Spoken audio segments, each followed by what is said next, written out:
Hi everyone. In this video, we're going to do is we're going to continue our little series on monopolies, and in this one, what we're going to look at is price discrimination and how maybe monopolists can maybe optimize their market or increase their profits. So when we think about discrimination, our kind of initial thought is that we treat people differently based off of some characteristic.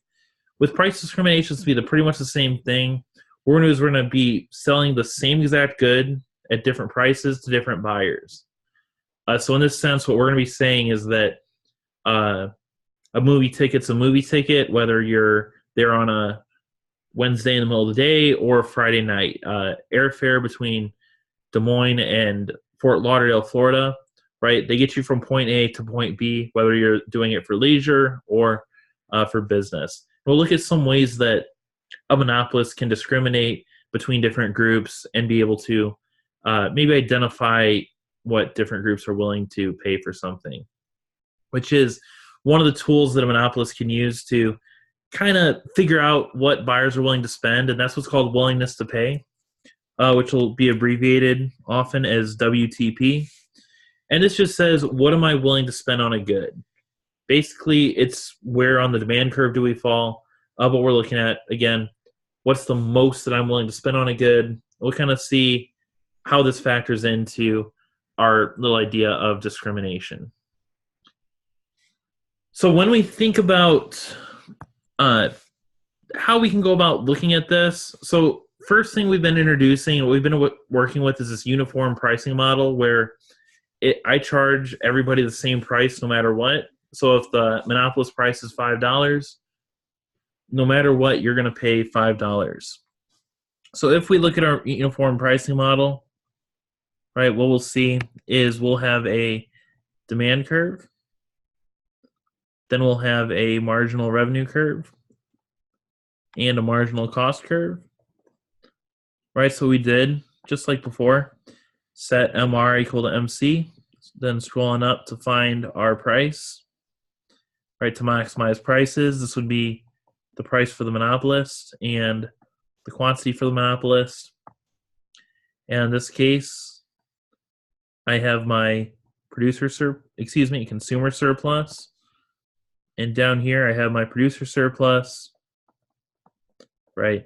And right, kind of the gist of our uniform pricing model. This is what we've been working with to this point. Really nothing new there. However, a new thing that we're going to look at is called perfect price discrimination.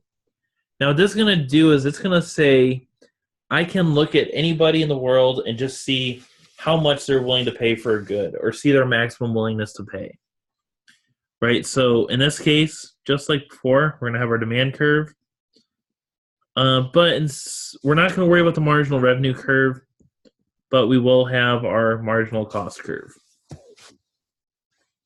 So with this model, what I'm doing is I can say, I know that I can charge my 10th product, I can charge maybe $10 for.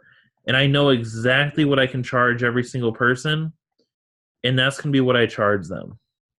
So this might be the first price. Right down here, we might have our second price, our third price. And these are different prices that I charge to different people. And in the perfect price model, what I can do is I can sit and see what every single person is willing to pay for their good.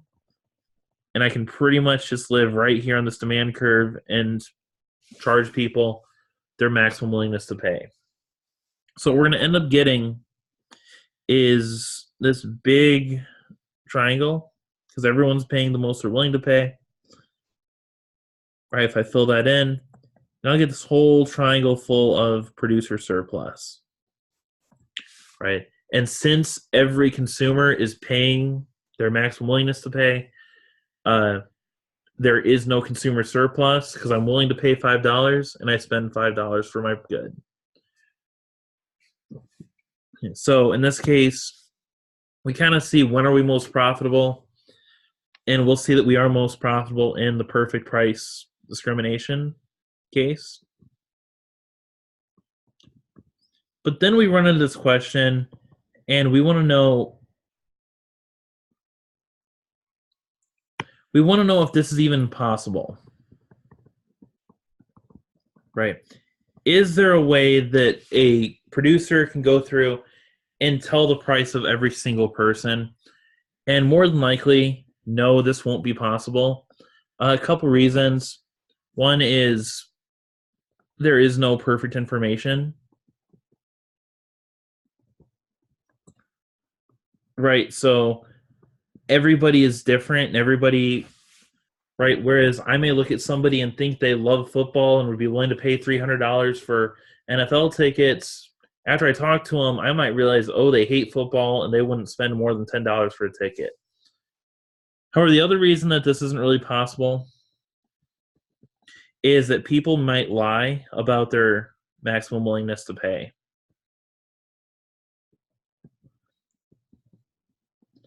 Right? So if I was somewhere and I had some water bottles that I was selling, and you know that I was trying to use this perfect price discrimination, if I ask you what your maximum willingness to pay is, odds are you're not going to tell me what that is. And if we think about if we're in the housing market or you're at a pawn shop, or you're buying a car, you're going to come in, say there's a house and it's on the market for $200,000. Uh, your max willingness to pay might be like 190, but you're going to tell them 170. And when you go up from that 170, you're going to act like you're closer to your maximum willingness to pay than you really are. Right? So for these two reasons, largely, we're going to see that's very hard for a monopolist to be able to perfectly price discriminate. Okay. But instead, what we can do is we can assign groups to people and then discriminate that way. And with this, it's not necessarily as bad as it initially sounds. And the examples that we're going to run through, we see every single day in life. So, kind of one of the places we see it a lot is movie theaters, right? And with this, we see kind of three different rates. The first rate that we'll often see is something like a Student Tuesday, right? This is where students get in for $5.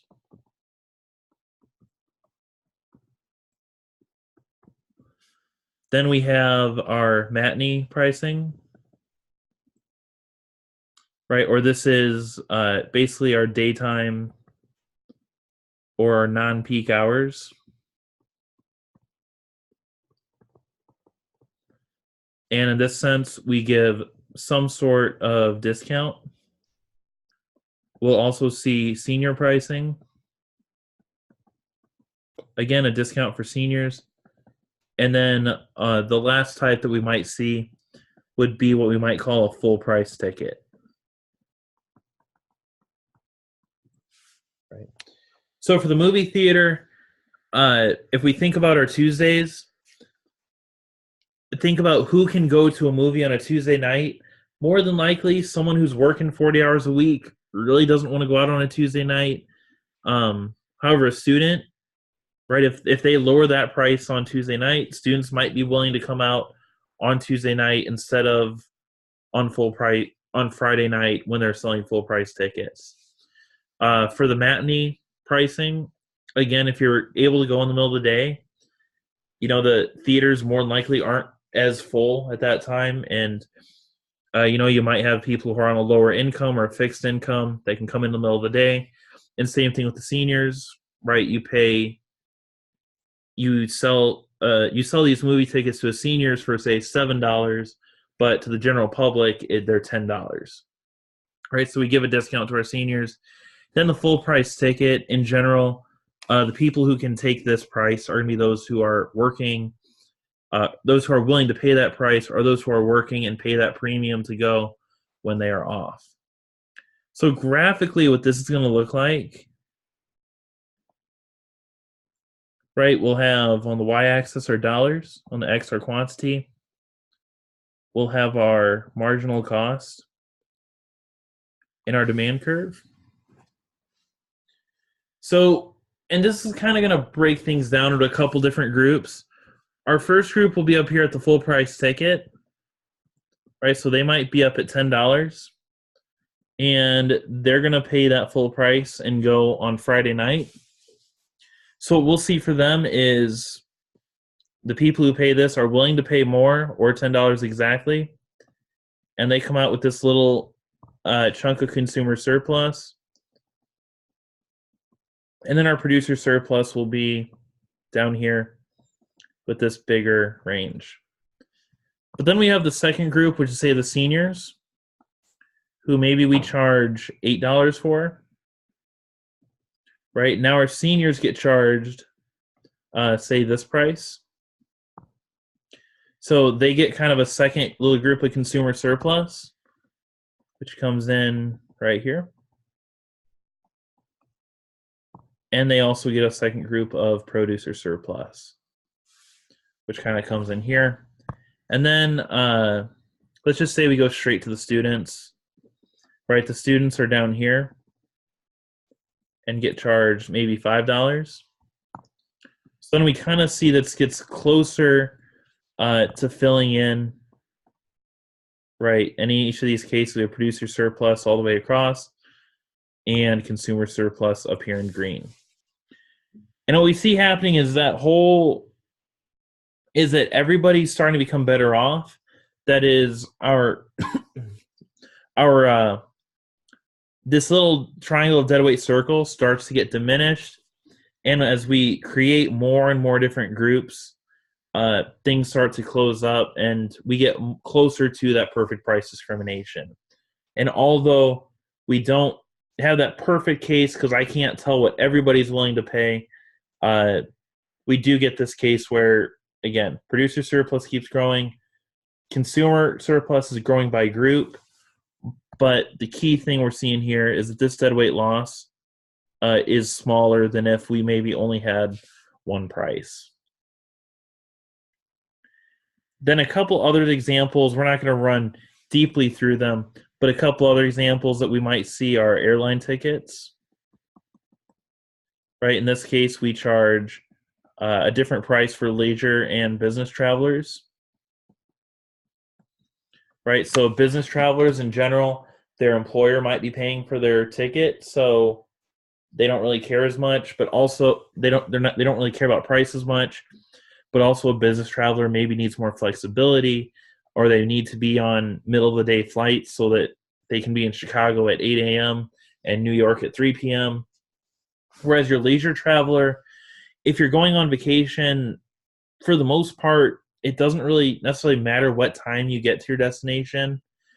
So if you're going to Disney World, whether you get in at 10 a.m. or 11 p.m., Disney World's going to be there the next day for you. So you have that little bit of more flexibility. But also as a leisure traveler, maybe you can push your trip back a day. Maybe you can push it up a day. Right? You're more flexible, and you're also more sensitive to pricing. But also, unlike the business traveler, if you're traveling for leisure, you're paying for your own ticket, so you might be a little more sensitive to that pricing. Great. And there are other areas we see this. We kind of look for ways to discriminate in pricing. And again, what it does, it gets the full ticket price out of those who are willing to pay it. But for those who aren't, we charge a lower price. And not necessarily saying, so if I'm the movie theater, right, I don't have to make you come in and show me I don't have to see your income for the past year to be able to group you. I can just kind of group you by when you're willing to go and how much you're willing to spend. Right, seniors will go off-peak times because if I give them a discount during that time and they're retired, they'll go. Whereas those who's working all the time is going to pay that full price. That's kind of what we see up here in this model. So if you're going through, you have any questions on this price discrimination, feel free to let me know. If you have any feedback on the videos to this point, again, let me know. I'm happy to help and want to make these as good as I can. So have a good time. If you need anything, let me know.